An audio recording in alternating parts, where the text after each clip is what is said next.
What would you do if the woman your husband was sleeping with crashed your baby shower? You'd probably scream, cry, maybe even throw a punch. But for Olivia, the chaos was just the beginning. As her world shattered in a storm of pastel decorations and hushed whispers, one person in the room remained perfectly calm: her grandmother, Carol. And when the time came, Grandma Carol didn't offer a comforting hug or a shoulder to cry on. Instead, she handed over a single, elegantly wrapped gift that wasn't for the baby. It was for her cheating son-in-law.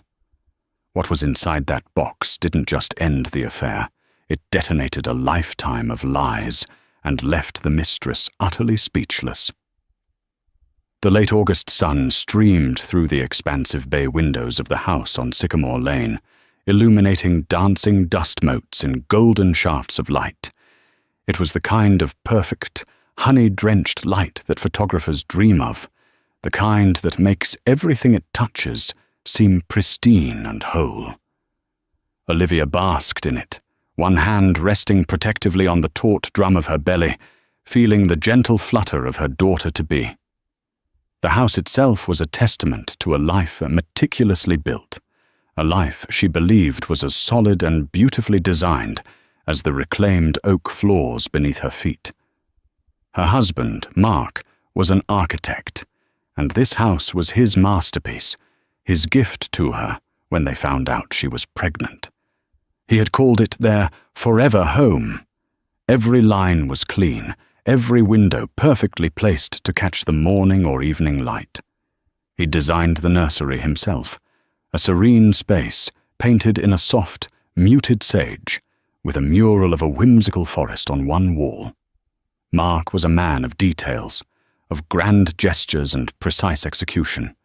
He was successful, handsome, the kind of man whose confident smile could calm any storm, or so she thought. Lately, the storms had been brewing just under the surface. Tiny, almost imperceptible shifts in their shared atmosphere. The late nights at the office became more frequent, attributed to a demanding new project downtown, a skyscraper that was set to be the jewel in his firm's crown. The texts he sent during the day grew shorter, the loving emojis replaced with perfunctory okays and on my way. When she'd try to broach the subject, gently probing if he was stressed or overwhelmed, he'd flash that brilliant, disarming smile.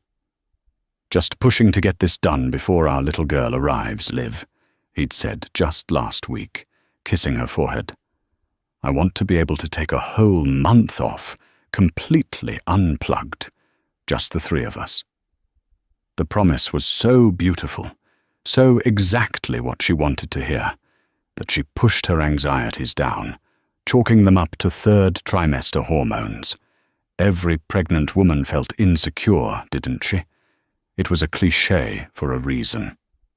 So she focused on the baby shower. Her sister, Sophie, had taken the lead, a whirlwind of energy and organizational prowess. The theme was a storybook beginning. Guests were asked to bring their favorite children's book to start the baby's library. Tiny sandwiches were cut into stars and moons. The punch was a sparkling pink, and a 3-tiered cake decorated with characters from classic tales served as the centerpiece on the dining room table. The whole house smelled of sugar, vanilla, and the heady scent of the peonies her mother, Helen, had brought from her garden. Friends and family filled the space with warmth and laughter. Her colleagues from the art gallery where she worked as a curator brought thoughtful, creative gifts.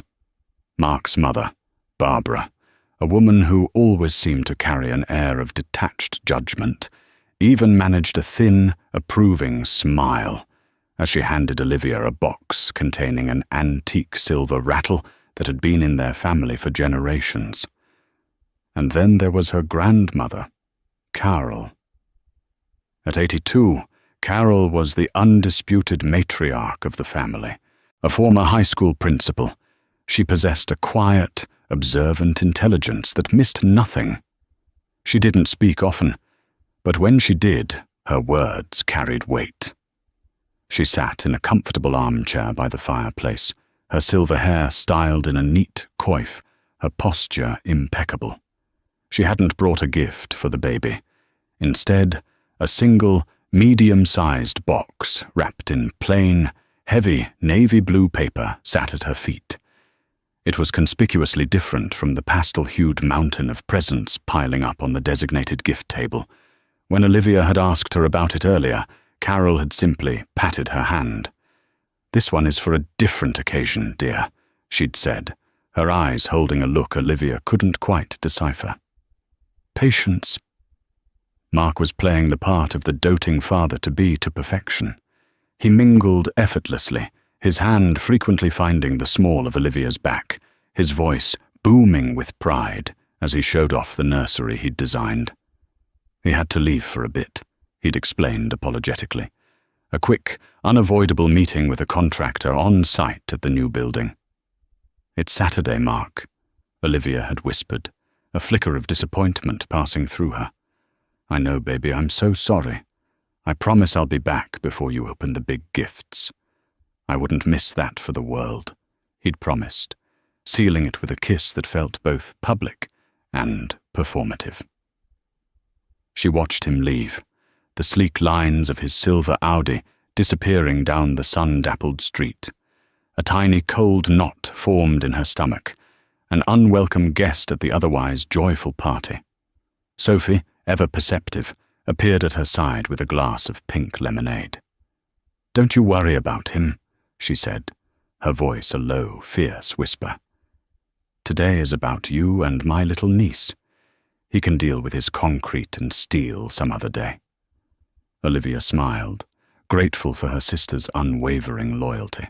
She took a sip of the sweet, bubbly drink and let the warmth of the room wash over her, pushing the cold knot down, burying it under layers of laughter, friendship, and the promise of a new life.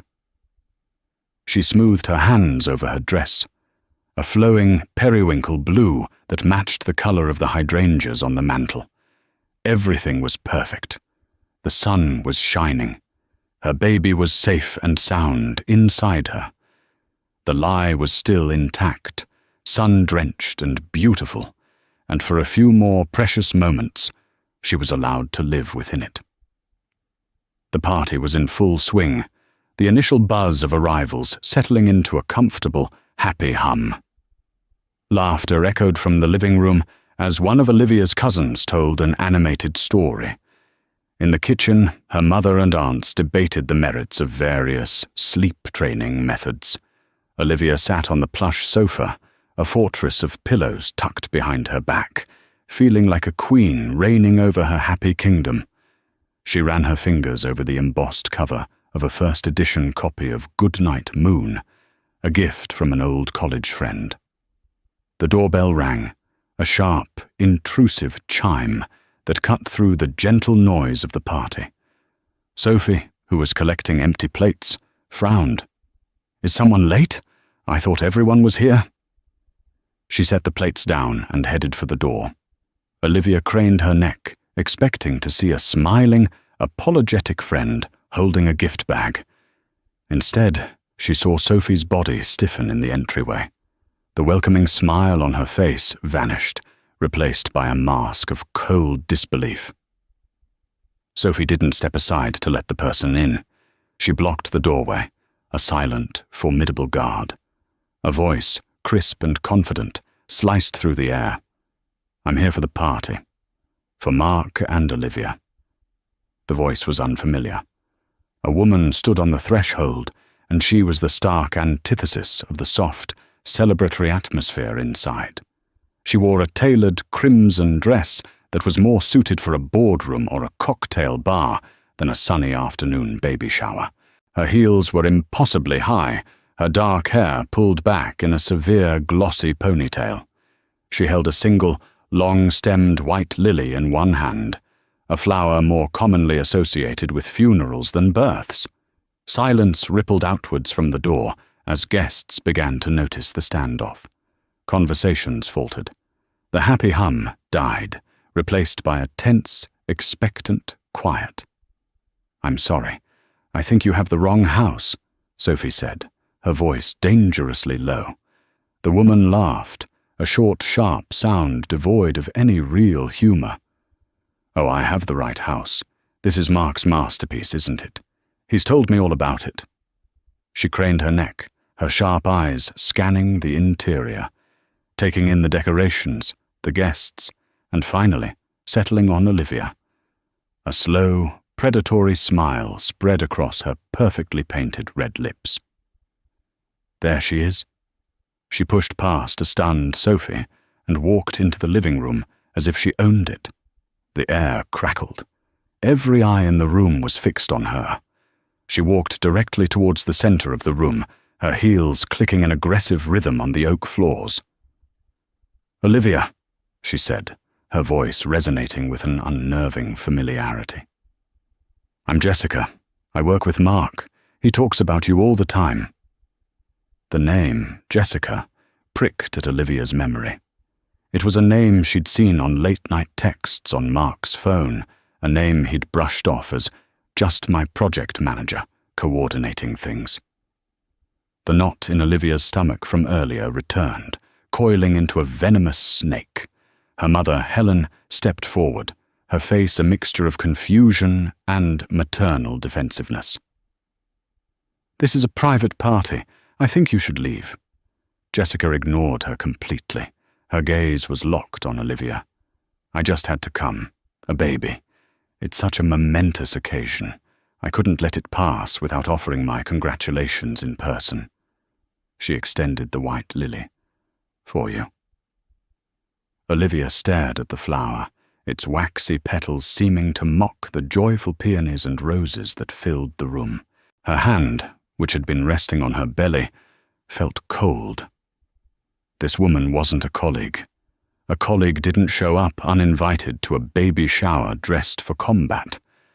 A colleague didn't look at the pregnant wife of her boss with an expression that was a toxic cocktail of pity and triumph. "Who are you?" Olivia's voice was barely a whisper, but in the dead silent room it sounded like a shout. "I told you," Jessica said, her smile widening. "I'm Mark's colleague, his very, very close colleague." She let the words hang in the air, each one a drop of poison. "We spend a lot of time together. Long nights, early mornings. You know how demanding that skyscraper project is." The implication was thick and suffocating. The room felt suddenly hot, the air too thin to breathe. Sophie moved to Olivia's side, her hand gripping her sister's shoulder. "Get out," Sophie hissed at Jessica, her eyes blazing. "Get out of my sister's house, right now!" Jessica's composure finally cracked, just a little. A flicker of something raw and desperate showed in her eyes. This wasn't just a power play. It was an act of a woman who felt she had a claim to stake. "This isn't just her house," Jessica retorted, her voice rising. "This is Mark's house too. And Mark and I have a life that you people know nothing about. A real life. Not this storybook charade." She gestured around the room, at the pastel decorations and the smiling faces that were now frozen in shock and horror. The storybook beginning theme suddenly felt like a cruel joke. Across the room, Olivia saw her grandmother, Carol, while everyone else was staring at Jessica. Carol's gaze was fixed on Olivia. Her expression wasn't one of shock or anger.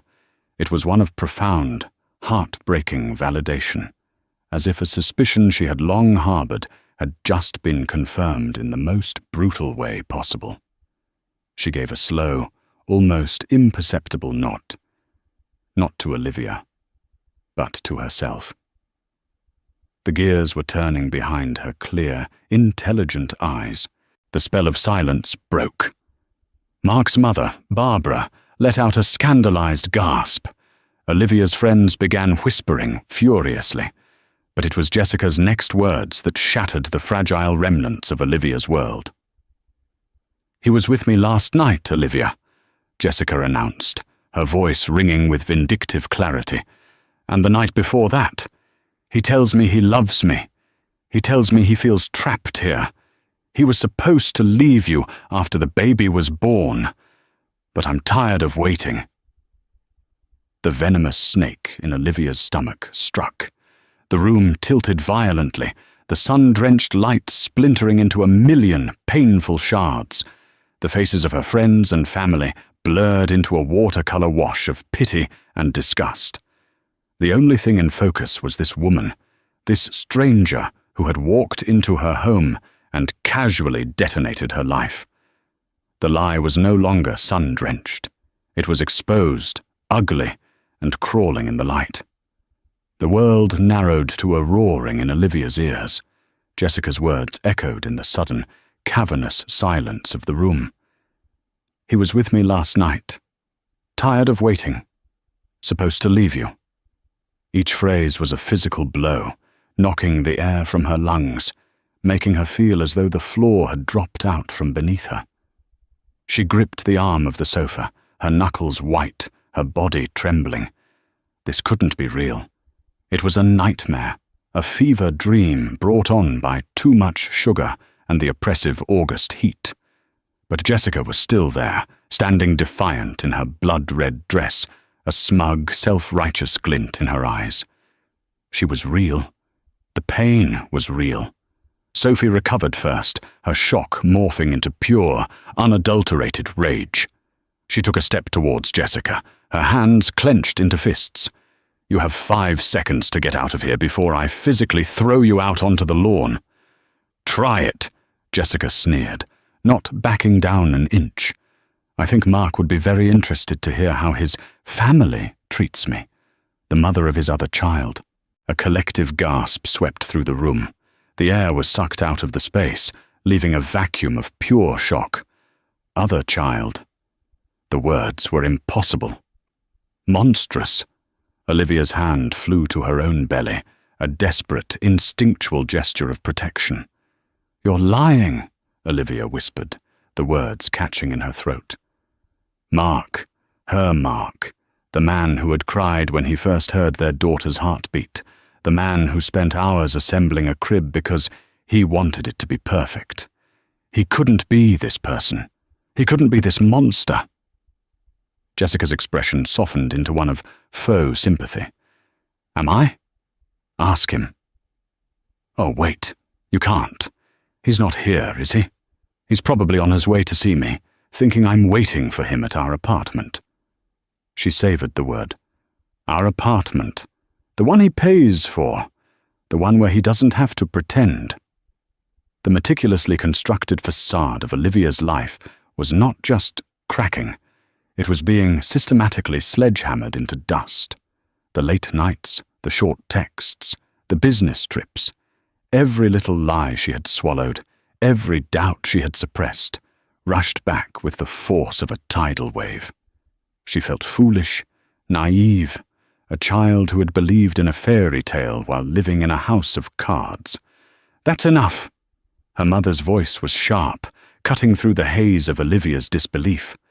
Helen moved to stand between Olivia and Jessica, a mother lion protecting her wounded cub. Whatever business you think you have here, it's over. This is a celebration of new life, and you are not welcome.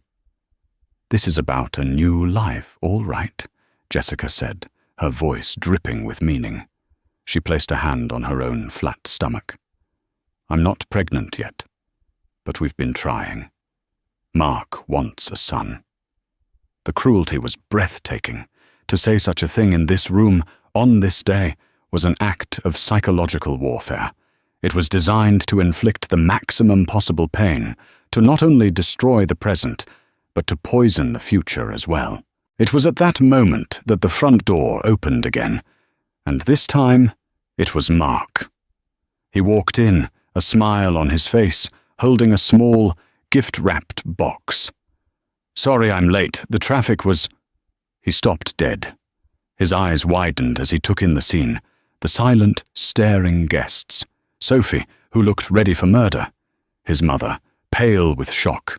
Olivia, her face ashen and streaked with silent tears, and in the center of it all, Jessica, standing like a vengeful statue. The color drained from his face. Panic, raw and undisguised, flashed in his eyes. He looked like a cornered animal. "Jessica," he choked out. "What are you doing here?" "I was just congratulating your wife," Jessica said, her tone saccharine sweet. "We were all getting acquainted." Mark's eyes darted around the room, frantically trying to assess the damage. He took a step towards Olivia, his hands outstretched. "Liv, honey, this is not what it looks like. She's unwell. She's been obsessed with me for months. This is all just a fantasy." The lie was so bald, so pathetic, that it was almost laughable. After everything Jessica had said, this was his defense, that she was a deranged stalker? Olivia finally found her voice, and when it came, it was filled with a cold, brittle fury she didn't know she possessed. "She said you were with her last night, Mark." "No, I was at the office. I told you, this new project is—" "I called your office at midnight," Sophie shouted, her voice shaking with rage. "I had a question about the gift registry. The night security guard said no one from your team had been in the building since 6 p.m. Where were you, Mark?" He flinched as if he'd been struck. His eyes flickered towards Jessica, a silent, panicked communication passing between them. That single glance was all the confirmation anyone needed. The whole room saw it.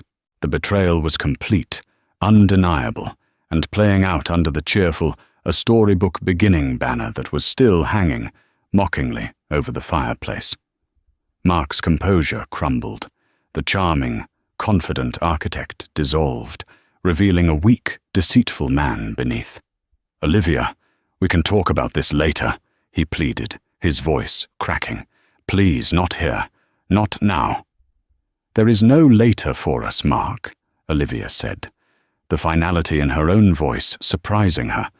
The pain was still a raging inferno inside her, but through it a strange, chilling clarity was emerging. "She said you have an apartment together. She said you want a son with her." Mark stared at her, his mouth opening and closing, but no words came out.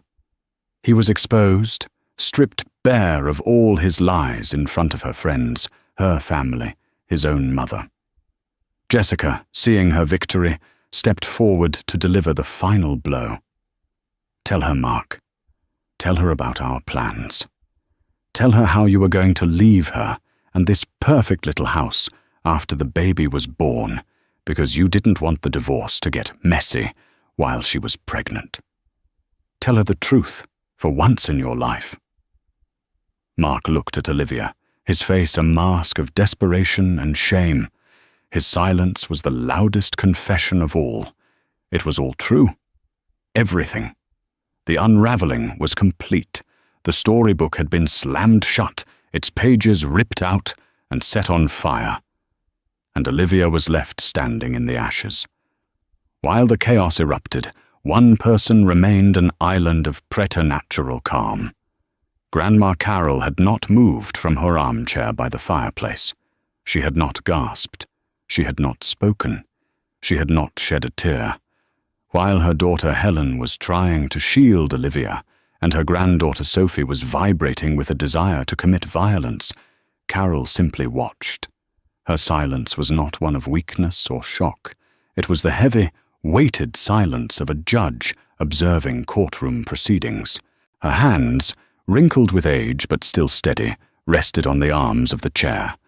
Her gaze, sharp and discerning behind her gold-rimmed glasses, moved from face to face, absorbing every detail, every lie, every flicker of guilt and pain. She watched Mark as he stumbled through his pathetic denials, noting the sweat on his brow and the way his eyes couldn't meet his wife's. She saw the desperation in his attempts to paint Jessica as delusional, a flimsy defense that crumbled under the barest scrutiny. Her eyes held a flicker of contempt. She had never been fully convinced by Mark's polished charm.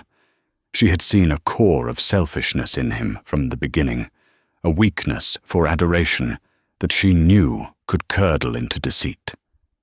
She had hoped for Olivia's sake that she was wrong, but she had never let go of her reservations. She watched Jessica, this uninvited harbinger of destruction. She saw the vindictive triumph in the younger woman's face, but she also saw the desperation beneath it. This was not the act of a woman secure in her position.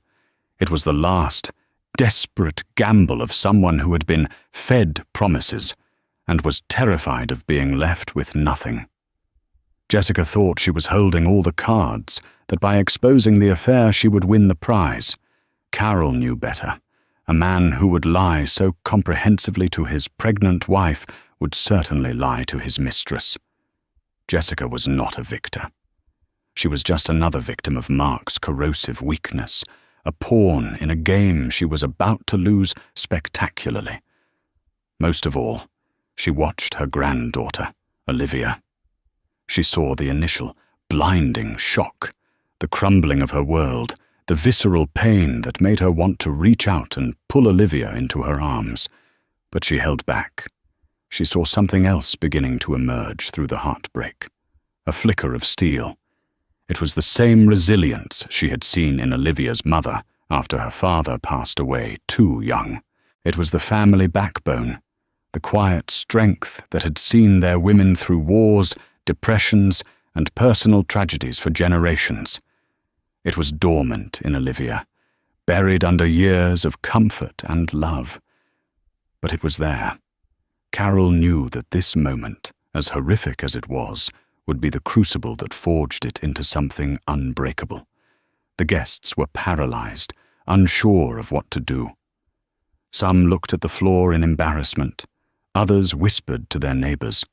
The party was dead, the air thick with the stench of betrayal. Mark was now pleading with Olivia in a low, desperate voice, trying to pull her into the hallway for a private conversation. But Olivia stood her ground, unmoving, her arms wrapped around her belly. "There's nothing to talk about, Mark," Olivia said, her voice hollow. "You've made your choices. Now you just need to leave." "Liv, please don't do this," he begged, his voice cracking. "Think about the baby, our family. You thought about our baby when you were with her?" The question was quiet, but it landed with the force of a physical blow. Mark had no answer. It was into this fraught, painful stalemate that Carol finally chose to act. She didn't stand up and shout. She didn't deliver a grand, scolding speech. She simply cleared her throat. The sound was soft, but in the tense silence, it cut through the room like a judge's gavel. Every head turned towards the old woman in the armchair. "Mark," she said, her voice calm and steady, devoid of any apparent emotion. "Before you go, I believe it's time for me to give my gift." The statement was so bizarre, so out of place in the context of the shattered afternoon, that everyone was momentarily stunned into silence. Gifts. Now? Mark stared at her, bewildered. "Carol, I don't think this is the time." "Oh, I think it's the perfect time," she interrupted, her voice gaining a steely edge. "In fact, I can't imagine a more appropriate moment." She leaned down, her movements deliberate and unhurried, and picked up the box at her feet, the one wrapped in plain, dark blue paper. It looked somber and serious amidst the festive wreckage of the party. Holding the box in her lap, she looked directly at Mark. Her gaze was unflinching, and for the first time, Mark seemed to see the formidable woman beneath the grandmotherly facade. He looked genuinely afraid. "I was going to wait," Carol continued, her voice resonating through the silent room. "I was going to give this to you in private, to give you a chance to do the right thing without this public display. But you, and this young woman here," she gestured dismissively towards Jessica, "have forced my hand." She held the box out. "This gift isn't for the baby, Mark. It's for you. The tension in the room ratcheted up to an unbearable level. What could possibly be in that box? It was too small to be anything overtly threatening, yet the way Carol held it, the look in her eyes, suggested its contents were more explosive than anything Jessica had revealed. Olivia watched her grandmother, a flicker of confusion breaking through her grief. She had never seen her grandmother like this, so commanding, so cold, so utterly in control. It was as if she had been waiting for this exact moment, prepared for a battle Olivia hadn't even known was being waged. The quiet matriarch was about to show them all what it truly meant to protect her family. Mark stared at the navy blue box as if it were a bomb. The entire room seemed to be holding its breath. The air, already thick with betrayal and recrimination, was now charged with a new, powerful current of suspense. What could an 82-year-old woman possibly have in a gift box that could alter the course of this disaster? "I don't want a gift, Carol," Mark said, trying to sound reasonable, but his voice was strained. He was trying to regain control, to de-escalate, to somehow herd this catastrophe back into a private sphere where he could manage it with his usual arsenal of lies and manipulations. "You're mistaken," Carol said, her voice as unyielding as granite. "You need this gift. You need to open it. Right here, right now. In front of everyone you have so profoundly disappointed." She fixed her gaze on him, a silent command that was more powerful than a shout. Slowly, as if in a trance, Mark walked towards her. He took the box from her outstretched hands. It felt heavier than it looked. The paper was thick and expensive, the corners perfectly creased. It was wrapped with a precision that hinted at the importance of its contents. He looked from the box to Olivia, a desperate, silent plea in his eyes. But Olivia's face was a mask of grief. She wasn't going to save him. Her world was in ruins. She had no salvation to offer. He glanced at Jessica, who watched with a smug, curious expression, believing this was just some bizarre, senile tangent that would soon be over, clearing the way for her ultimate victory. She had no idea she was a mere spectator in a drama whose climax had been authored by the quiet old woman in the armchair. With trembling fingers, Mark fumbled with the ribbon. It came undone with a soft hiss. He tore at the paper, his usual suave composure completely gone, replaced by a clumsy, nervous haste. He lifted the lid off the box.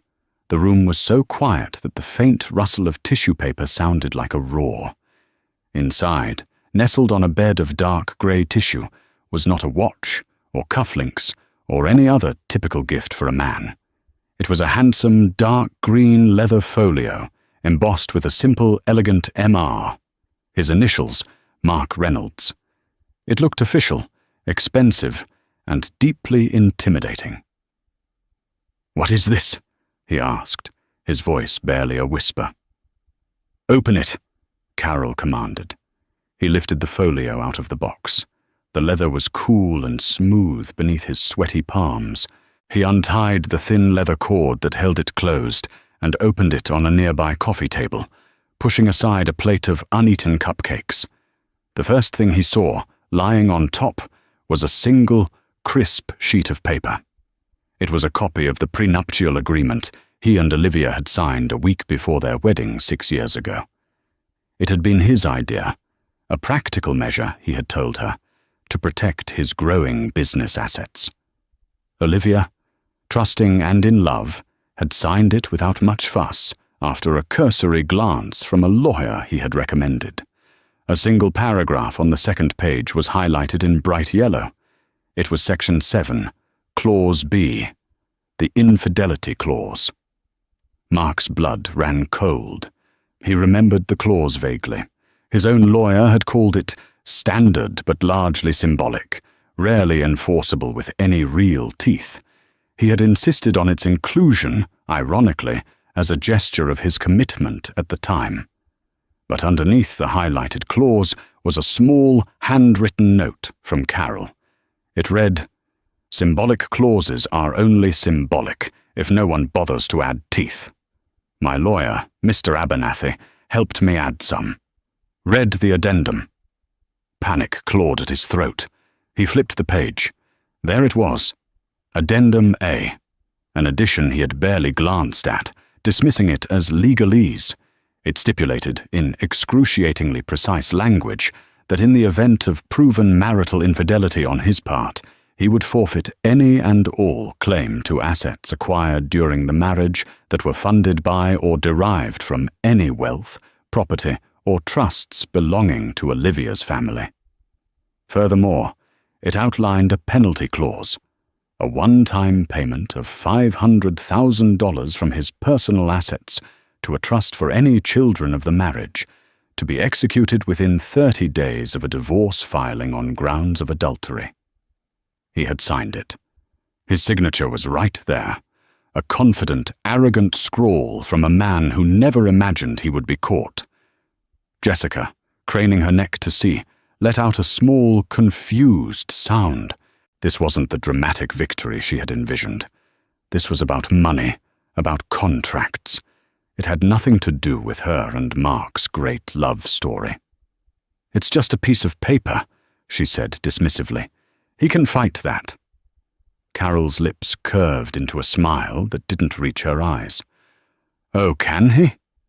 Perhaps he should look at the next item in the folio. Mark's hands were shaking so badly now that he could barely turn the page.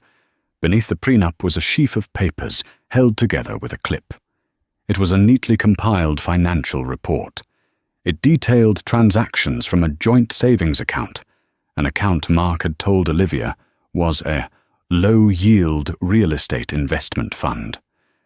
But it wasn't. The statements showed a monthly rent payment of $5,000 for a luxury apartment in a downtown high-rise. They showed charges from Tiffany & Co. for a diamond tennis bracelet, the very bracelet Jessica was wearing. They showed airline tickets for 2 to the Caribbean, hotel receipts from a boutique hotel in Napa Valley, and a dozen other extravagant expenses, all time-stamped over the past 18 months. It was a meticulous, undeniable record of his secret life, paid for with money Olivia had inherited from her father.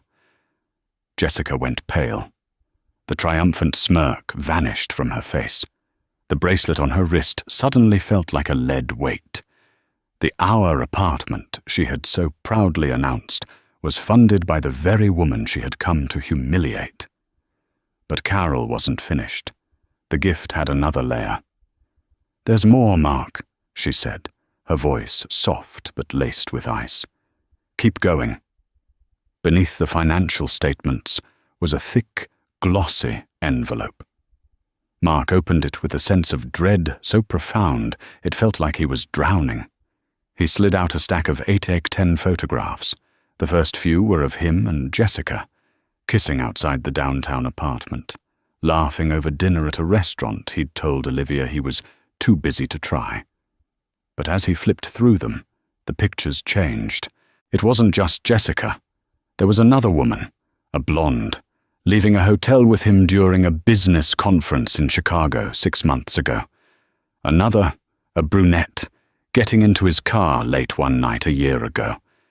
It was a portfolio of his betrayals. Not just a single affair, but a pattern of deceit. A private investigator's report was attached, detailing dates, times, and locations with chilling accuracy. Jessica stared at the photos of the other women, her face a mask of utter disbelief. The color drained from her cheeks, leaving 2 bright spots of angry red. Her great love story, the foundation upon which she had built her righteous indignation, was a lie. She wasn't his one true love, destined to replace the wife. She was just the latest in a series. She was a fool. The final item in the folio was the most devastating of all. It was a single, official-looking document. The deed to the house. The beautiful house on Sycamore Lane that Mark had designed, his masterpiece, his gift to Olivia.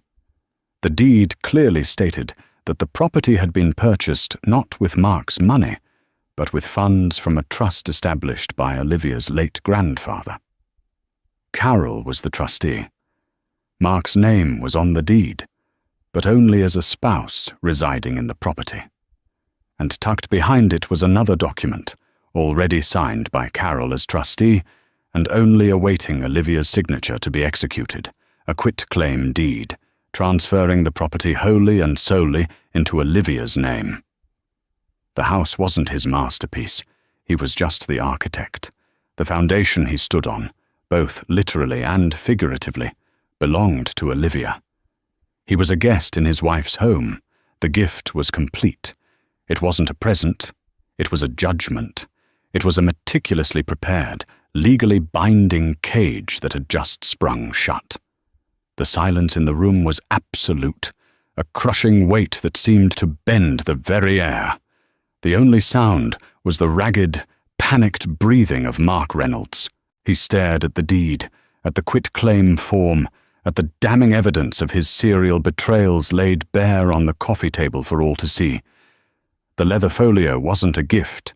It was an indictment, a meticulously crafted weapon that had just severed the arteries of his entire life.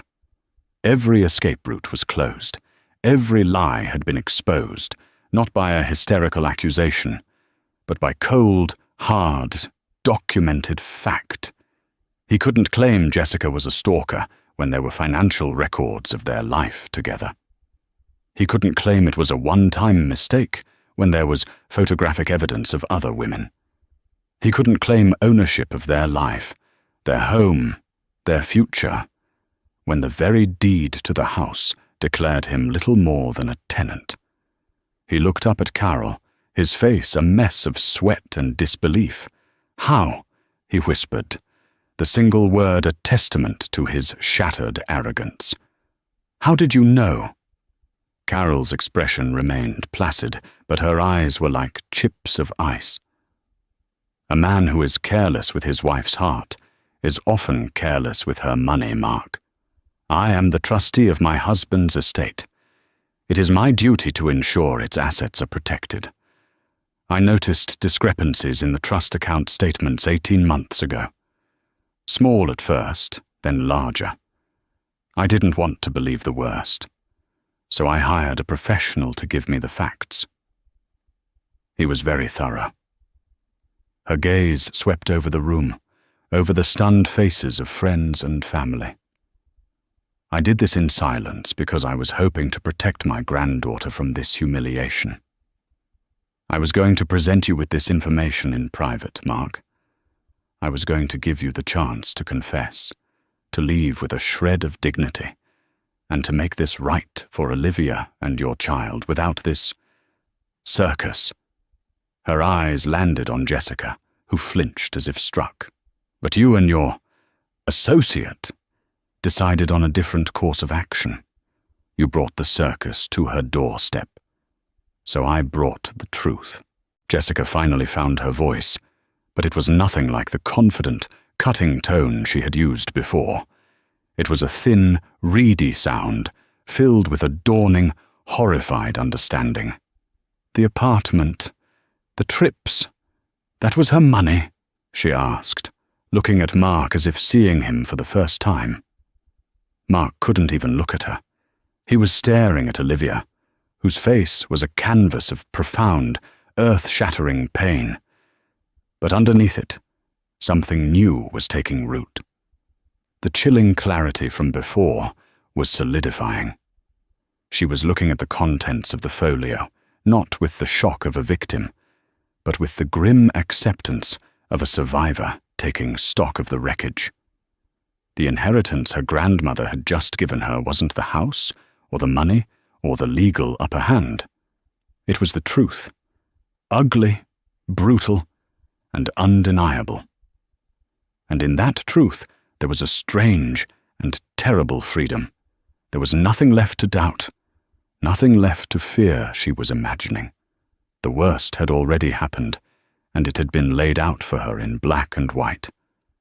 Jessica took a shaky step back, her mind reeling.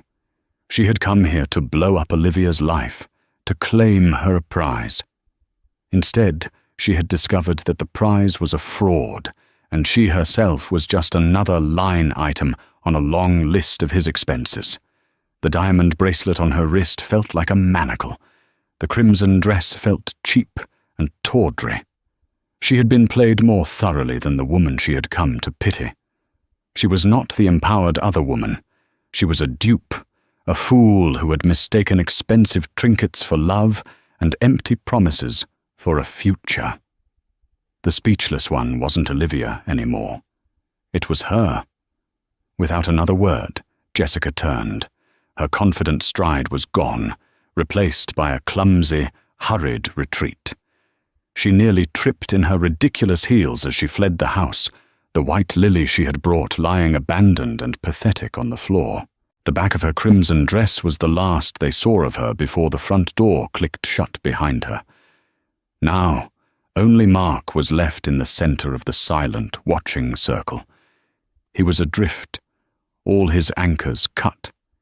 He looked from the folio to Olivia's face, a desperate, last-ditch appeal forming on his lips. "Liv, we can fix this. I can fix this. I love you. I swear, I love you. It was a mistake, all of it." Olivia held up a hand, and the simple gesture stopped him cold. The trembling had ceased. Her voice, when she spoke, was quiet, but it resonated with an authority no one in that room, least of all Mark, had ever heard from her before. "The only thing you are going to fix," she said, her eyes locking onto his, "is a box. To put your things in." She took a deep breath, her hand resting on her belly, on the only pure and true thing left in the ruins of her marriage.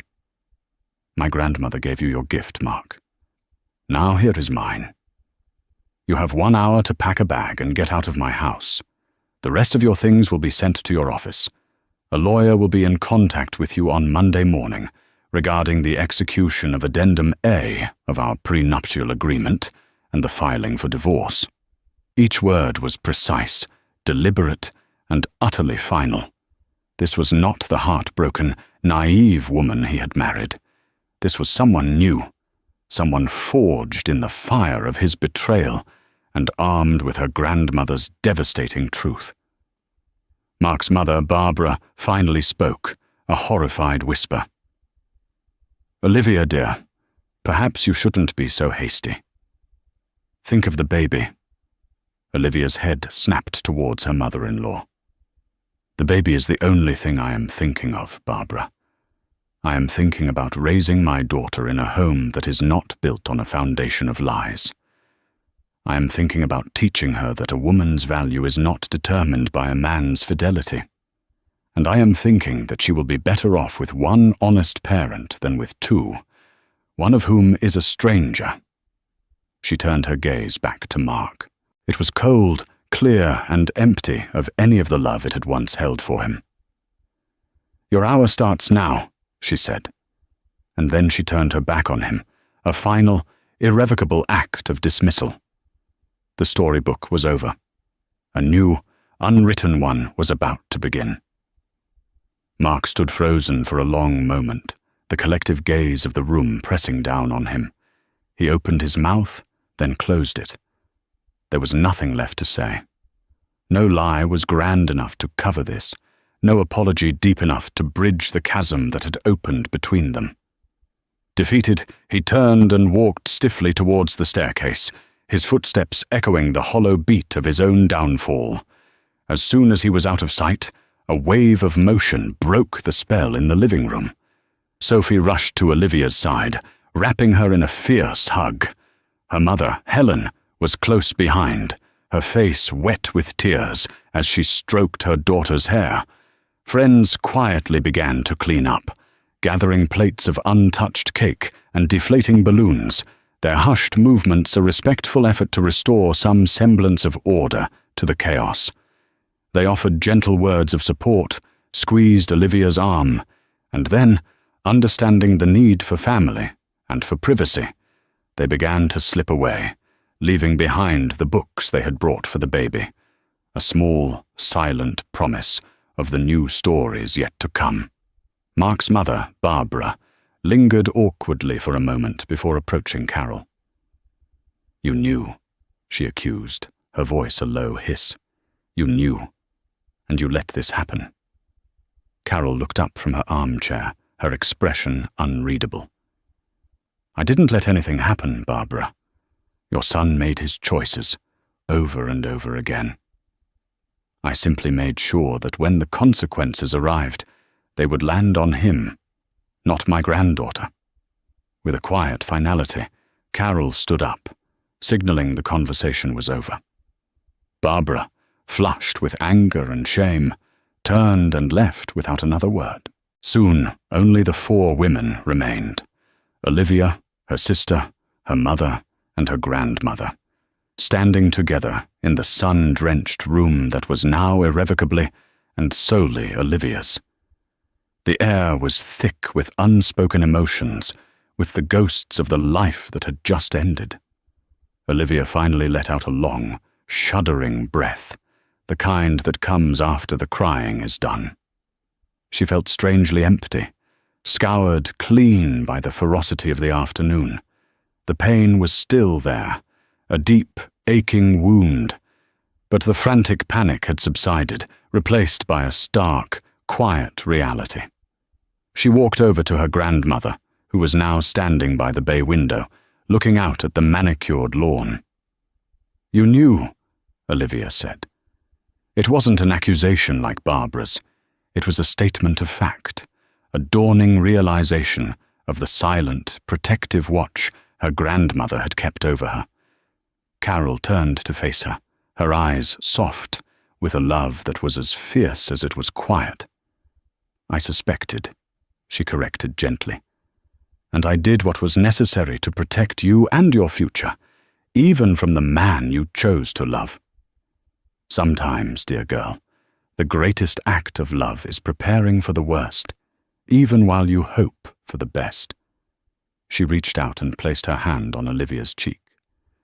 "Your grandfather built a life for us with his hands and his mind. He wanted to make sure his legacy would protect the women in his family, not be squandered by the foolishness of men. He would be so proud of the strength you showed today." Upstairs, they could hear the sound of drawers opening and closing, the muted thuds of Mark packing his bag. Each sound was a small death, the end of a shared joke, a memory, a future that would never be. Tears pricked at Olivia's eyes again, but these were different. They were tears of grief for what she had lost, but also tears of gratitude for what she still had, the unwavering love of her family. "What do I do now?" she whispered, the question aimed at her grandmother, at her mother, at the universe. Sophie squeezed her hand. "Now? Now we make tea. Then we pack up all this baby stuff, and we return anything that reminds you of him. And then we start over. One day at a time. We'll be here for all of them." An hour later, Mark came down the stairs, carrying a single suitcase. He looked smaller, diminished, the swagger and confidence stripped away, leaving only a hollow shell. He paused at the bottom of the stairs, looking at the 4 women who stood as a united front. His eyes sought out Olivia's one last time. "Liv," he began, his voice hoarse. She simply shook her head. There was nothing more to say. His time was up. He walked to the front door, opened it, and stepped out into the late afternoon sun, closing it softly behind him. The click of the lock sounded like the final word in a long, painful chapter. Olivia stood in the silence, her hand on her belly, feeling the strong, steady beat of her daughter's tiny kicks. The house was quiet. The storm had passed. The sun was beginning to set, casting long shadows across the beautiful oak floors. It was her house. It was her future. The storybook beginning had been a lie. But the story wasn't over. She and the little girl she carried would write the rest of it themselves. And it would be a story of truth, of resilience, and of the unbreakable strength of the women who had stood with her in the ruins and promised to help her rebuild. Olivia's story is a powerful and painful reminder that sometimes the people we trust the most are capable of the deepest betrayals. But it's also a story of incredible strength and the fierce, protective love of family that can rise up when we need it most. Grandma Carol didn't just expose a cheater. She armed her granddaughter with the truth and gave her back her life. It shows that resilience isn't about avoiding the storm, but about learning to stand firm until it passes and having the courage to rebuild on a stronger foundation. What do you think of Grandma Carol's actions? Was she right to prepare in secret, or should she have told Olivia sooner? We all have stories of betrayal and resilience, big or small. Share your thoughts in the comments below. If this story moved you, please hit that like button. Share it with someone who might need to hear it. And don't forget to subscribe for more real-life stories that explore the complexities of the human heart. Thank you for listening.